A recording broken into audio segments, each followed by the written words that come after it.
Hi guys, welcome back to Prasanna Dinesh YouTube channel. Guys, Bigg Boss ಕಡೆಯಿಂದ ಎರಡೇ promo ಬಿಟ್ಟಿದ್ದಾರೆ. ಈ ಪ್ರೋಮೋ ಮಾತ್ರ ಎಪಿಕ್ ಆಗಿದೆ ಅಂತಲೇ ಹೇಳ್ಬೋದು. ಈ ಪ್ರೋಮೋ ರಿವ್ಯೂ ಮಾಡ್ಕೊಂಬರೋಣ ಬನ್ನಿ. ಅದಕ್ಕಿಂತ ಮುಂಚೆ ನಮ್ಮ ಚಾನಲ್ನ ಸಬ್ಸ್ಕ್ರೈಬ್ ಮಾಡ್ಕೊಂಡಿಲ್ಲ ಅಂದರೆ ದಯವಿಟ್ಟು ಸಬ್ಸ್ಕ್ರೈಬ್ ಮಾಡ್ಕೊಳ್ಳಿ. ತುಂಬ ಜನ ಸಬ್ಸ್ಕ್ರೈಬ್ ಮಾಡ್ಕೊಳ್ಳದೆ ನೋಡ್ತಾ ಇದ್ದೀರಾ, ದಯವಿಟ್ಟು ಸಬ್ಸ್ಕ್ರೈಬ್ ಮಾಡ್ಕೊಂಡು ವಿಡಿಯೋ ನೋಡಿ ಅಂತ ಹೇಳ್ತಾ ಬನ್ನಿ ಇವಾಗ ರಿವ್ಯೂ ಮಾಡ್ಕೊಳ್ಳೋಣ. So guys, yes or no ಮತ್ತೆ ಕಂಟಿನ್ಯೂ ಆಗ್ತಾ ಇದೆ. ಇವತ್ತಿನ ಎಪಿಸೋಡ್ ಗುರು, ನಿನ್ನೆ ಎಪಿಸೋಡ್ ನಾನು ರಜತ್ ತಲೆ ಬೋಳ್ಸ್ಕೊಂಡ್ರಲ್ಲ ಗೊತ್ತಾ, ಅದೇ ಇಂಟ್ರೆಸ್ಟಿಂಗ್ ಆಗಿದೆ ಅಂತ ಅನ್ಕೊಂಡ್ರೆ ರಜತ್ ಅವ್ರಿಗೆ ಆಡ್ಸಪ್ ಹೇಳಲೇಬೇಕು ಗುರು. ಸೊ ಖಡಕ್ ಆಗಿ ಬಂದು ನಾನು ಬೋಳ್ಸ್ಕೊಂತೀನಿ ಅಂತ ಹೇಳ್ಬಿಟ್ಟು ಬೋಳ್ಸ್ಕೊಂಡಿದ್ದಾರೆ. ಹಿಂದೆ ಮುಂದೆ ಯೋಚನೆ ಮಾಡದೆ ಮಾಡ್ತಾರೆ. ಬಟ್ ಇಲ್ಲಿ ಒಂದು ಅದೇ ರೀತಿ ತ್ರಿವಿಕ್ರಮ್ ಅವ್ರಿಗೂ ಅದೇ ಟಾಸ್ಕ್ ನ ಕೊಡ್ತಾರೆ, ತಲೆ ಮತ್ತೆ ಗಡ್ಡ ಮೀಸೆ ಏನಂತಂದ್ರೆ ಗಡ್ಡ ಮೀಸೆ ಎರಡೂ ಬೋಳ್ಸ್ಬೇಕಂತೆ. ತಲೆ ಓಕೆ, ಬಟ್ ಗಡ್ಡ ಮೀಸೆನೂ ಬೋಳ್ಸ್ಬೇಕು ಅಂತ ಬರುತ್ತೆ.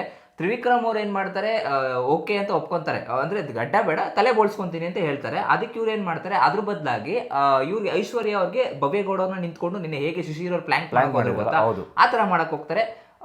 ಇದು ಹೇಗಾಗುತ್ತೆ ಅಂತಂದ್ರೆ, ಓಕೆ ಫಿಸಿಕಲಿ ಸ್ವಲ್ಪ ಸ್ಟ್ರಾಂಗ್ ಇರೋರು ಮಾಡ್ಬೋದು ಅನ್ನೋ ಪ್ಲಾಂಕ್. ಬಟ್ ಒಂದ್ ಕಡೆ ಯೋಚನೆ ಮಾಡ್ತು ಅಂತಂದ್ರೆ ಅವರು ಹುಡುಗ ಮಾಡಿದ್ದು ಓಕೆ, ಬಟ್ ಇಲ್ಲಿ ಹುಡುಗಿಗೆ ಕೊಟ್ಟಿದಾರಲ್ಲ. ಸೊ ಎರಡು ಕಡೆನೂ ಯೋಚನೆ ಮಾಡಿದ್ರೆ ಲೈಕ್ ಓಕೆ ಮಾಡ್ಬೋದು ಅಂತ ಅನ್ಸುತ್ತೆ ನಮ್ಮ ಪ್ರಕಾರ. ಸೊ ನಿಮ್ಗೆ ಅನಿಸುತ್ತೆ ಇದ್ರ ಬಗ್ಗೆ ಕಮೆಂಟ್ ಮಾಡಿ ತಿಳಿಸಿ ಗೈಸ್. ಅಂಡ್ ಇದರಲ್ಲಿ ಅವಾಗ ಏನ್ ಮಾಡ್ತಾರೆ, ಮತ್ತೆ ರಿಟರ್ನ್ ಬಂದು ರಜತ್ ಅವ್ರಿಗೆ ಹೇಳ್ತಾರೆ, ಭಯ್ಯ ನಾನು ಬೇಕಾದ್ರೆ ಗಡ್ಡ ಮೀಸೆ ಎರಡು ತೆಗಿತೀನಿ ಅಂತ ಹೇಳಿದಾಗ, ಈಗ ಹೆಂಗ್ ಚೇಂಜ್ ಮಾಡ್ತಾ ಇದೀಯ ನೀನು, ನಾವು ಅವಾಗಲೇ ಹೇಳ್ಬೇಕಾದ್ರೆ ಒಪ್ಕೊಬೇಕಾಗಿತ್ತು ಅಂತ ಸ್ವಲ್ಪ ವಾಗ್ವಾದಗಳು ನಡೆಯುತ್ತೆ ಅಂತಾನೆ ಹೇಳ್ಬೋದು. ಬಟ್ ಗೈಸ್, ಇದು ತ್ರಿವಿಕ್ರಮ್ ಅವರ ಫ್ಯೂಚರ್ಗೆ ಎಷ್ಟು ಇಂಪ್ಯಾಕ್ಟ್ ಬೀಳುತ್ತೆ, ಯಾಕಂತಂದ್ರೆ ಒಬ್ಬ ಹೀರೋ ಆಗಿ ನಾವು ಯೋಚನೆ ಮಾಡ್ಬೇಕಾಗುತ್ತೆ, ಒಬ್ಬ ಸೀರಿಯಲ್ ನಟನಾಗಿ ಕೂಡ ಅವರು ಕಾಣಿಸ್ಕೊಳ್ಬೇಕಾಗುತ್ತೆ. ಇನ್ನೊಂದು ಹಂಗ್ ನೋಡಕ್ ಹೋದ್ರೆ ರಜತ್ ಅವರು ನಾನು ಆಂಕರಿಂಗ್ ಮಾಡ್ಬೇಕು ಅಂತ ಬಂದಿರೋದು ಅವರು. ಸೊ ಇಲ್ಲಿಂದ ಆಚೆ ಕಡೆ ಹೋಗ್ಬೇಕು, ಅವರು ಕೂಡ ಗಡ್ಡ ಮೀಸೆ ಎಲ್ಲ ಇಂಪಾರ್ಟೆಂಟ್ ಏನಲ್ವಾ. ಒಂದು ಮದುವೆ ಲಾಸ್ಟ್ ಟೈಮ್ಗೆ ಕಂಪೇರ್ ಮಾಡ್ಕೊಂಡ್ರೆ ತುಕಾಲಿ ಸಂತೋಷ್ ಅವರು, ಕಾರ್ತಿಕ್ ಅವರು ಎಲ್ಲಾನು ಬೋಳ್ಸ್ಕೊಂಡಿದ್ರಪ್ಪ. ಸೊ ಇದು ಏನಂತಂದ್ರೆ ಒಂದು ಬೋಳ್ಸ್ಕೊಳ್ಳೋದ್ರಿಂದ ಜನದ ಸಿಂಪತಿನೂ ತಗೋಬಹುದು ಒಂದು, ಅಂಡ್ ಮೋರ್ ಓವರ್ ಏನಂತಂದ್ರೆ ಇವ್ರು ಟಾಸ್ಕ್ ಅಲ್ಲಿ ಬಿಗ್ ಬಾಸ್ ಗೇಮ್ಗೆ ಎಷ್ಟು ಡೆಡಿಕೇಶನ್ ಆಗಿದ್ದಾರೆ ಅನ್ನೋದು ಕೂಡ ಕಾಣಿಸುತ್ತೆ. ಬಟ್ ಇನ್ನೊಂದು ಆಂಗಲ್ ಇಂದ ಯೋಚನೆ ಮಾಡ್ಬೇಕು ಅಂದ್ರೆ, ರಜತ್ ಅವ್ರು ಆಲ್ರೆಡಿ ಮದುವೆ ಆಗಿ ಎಲ್ಲ ಫ್ಯೂಚರ್ ಅದಕ್ಕೆ ಲೈಕ್ ಫ್ಯಾಮಿಲಿ ಸೆಟ್ ಆಗಿದೆ, ಇನ್ನು ಇವರು ಫ್ಯಾಮಿಲಿ ಮಾಡ್ಕೊಳ್ಬೇಕಾಗತ್ತಲ್ಲ. ಸೊ ಇದರಿಂದ ಎಲ್ಲ ಫ್ಯೂಚರ್ ಅಲ್ಲಿ ಸ್ವಲ್ಪ ಇಂಪ್ಯಾಕ್ಟ್ ಬೀಳ್ಬೋದೇನೋ ಅಂತ ನನಗೆ ಅನಿಸ್ತು. ಸೊ ಅದ್ರ ಬಗ್ಗೆ ನಿಮ್ಗೆ ಬಿಟ್ಟಿದ್ದೀರ ಅಭಿಪ್ರಾಯ, ಏನ್ ತಿಳಿಸ್ತೀರ ನೋಡೋಣ. ಅಂಡ್ ಇಲ್ಲಿ ಮೋಕ್ಷಿತ್ ಅವರು ಕೂಡ ಹೇಳ್ತಾರೆ ಲೈಕ್ ಗಡ್ಡ ಮೀಸೆ ಬೋಳಿಸ್ಲಿ ಬಿಡಿ ಅಂತ ಹೇಳ್ತಾ ಇದಾರೆ. ಇಲ್ಲಿ ಮೋಕ್ಷಿತ್ ಅವ್ರು ಹೇಳ್ತಾ ಇದಾರೆ, ಯಾವ ನನಗೆ ಅರ್ಥ ಆಗ್ತಿಲ್ಲ ಗುರು. ಆಮೇಲೆ ಗೋಲ್ಡ್ ಸುರೇಶ್ ಅವರು ಏನಂತಂದ್ರೆ, ಉಸ್ತುವಾರಿ ಮಾಡ್ಬೇಕಾದ್ರೆ ಅವ್ರ ಮಾತಿಗೆ ಅವ್ರು ಬದ್ವಾಗಿಲ್ಲ ಅಂತ ಕಾಣಿಸ್ತಾ ಇದೆ ಇಲ್ಲಿ. ಅದಕ್ಕೋಸ್ಕರ ರಜತ್ ಅವರು ಸ್ವಲ್ಪ ಎಗರಾಡ್ತಾ ಇದಾರೆ, ನಿನ್ ಮಾತಿನ ಮೇಲೆ ನಿಗಾ ನಿಂತ್ಕೊಳ್ಳಯ್ಯ, ನೀನೇ ತಾನೆ ಇವಾಗ ತಾನೇ ಹೇಳಿದ್ದು, ನಿಮಗೆ ಮಾಡ್ಬೇಕಾದ್ರೆ ಹೆಂಗ್ ಚೇಂಜ್ ಮಾಡ್ತೀರಾ, ಹಾಗೆ ಹೀಗೆ ಅಂತೆಲ್ಲ ಬರುತ್ತೆ.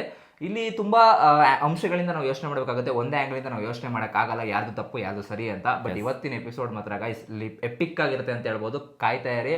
ಆ್ಯಂಡ್ ಗೈಸ್, ಆ್ಯಕ್ಚುಲಿ ಇನ್ನೊಂದು ಮಾಹಿತಿ ಬರ್ತಾ ಇರೋದು ಏನಂತಂದರೆ, ಈ 2 ದಿವಸದಲ್ಲಿ ಲೈಕ್ ಟಿ.ವಿ ಅವ್ರ ತಂಡಕ್ಕೆ ಜಾಸ್ತಿ ವೋಟ್ ಬಂದಿದೆ ಅಂತ ಮಾಹಿತಿ ಬರ್ತಾ ಇದೆ.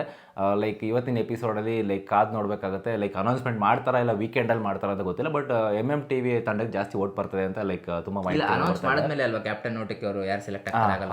ಹೌದು. ಸೊ ಗೈಸ್, ಕ್ಯಾಪ್ಟನ್ ಟಾಸ್ಕ್ ಕೂಡ ಈ ವೀಕಲ್ಲೇ ಇರುತ್ತೆ, ಆ್ಯಂಡ್ ಯಾರು ಗೆಲ್ತಾರೆ ಅಂತ ನೋಡೋಣ. ಬಟ್ ನಮಗೆ ಸ್ವಲ್ಪ ಬಂದಿರೋ ಮಾಹಿತಿ ಪ್ರಕಾರ ಟಿ ಅವ್ರಿಗೆ ಜಾಸ್ತಿ ವೋಟ್ ಸಿಕ್ಕಿದೆ ಅಂತ ಗೊತ್ತಾಗ್ತಾ ಇದೆ. ಆ್ಯಂಡ್ ನೀವು ಗೈಸ್ ಯಾರಿಗೆ ವೋಟ್ ಮಾಡಿದ್ರಿ ಅಂತ ಲೈಕ್ ಲಾಸ್ಟ್ ವಿಡಿಯೋದಲ್ಲಿ ಕೇಳಿದ್ರೆ ತುಂಬ ಜನ ಕಮೆಂಟ್ ಮಾಡಿದ್ರು, ತುಂಬ ಜನ ಕಮೆಂಟ್ ಮಾಡಿರಲಿಲ್ಲ. ಸೊ ನಿಮ್ಮ ಅಭಿಪ್ರಾಯ ಏನು ಅಂತ ಲೈಕ್ ಕಮೆಂಟ್ ಮಾಡಿ ತಿಳಿಸಿ, ಯಾವ ಟಿವಿಗೆ ವೋಟ್ ಮಾಡಿದ್ರಿ ನೀವು ಅಂತ. ಆ್ಯಂಡ್ ಇನ್ನೂ ಯಾರೆಲ್ಲ ನಮ್ಮ ಚಾನಲ್ ಸಬ್ಸ್ಕ್ರೈಬ್ ಮಾಡ್ಕೊಂಡಿದ್ದಾರೆ, ಸಬ್ಸ್ಕ್ರೈಬ್ ಮಾಡ್ಕೊಳ್ಳಿ. ಆ್ಯಂಡ್ ಸಿಗೋಣ ಮುಂದಿನ ವಿಡಿಯೋದಲ್ಲಿ, ಅಲ್ಲಿ ತನಕ ಬಾಯ್.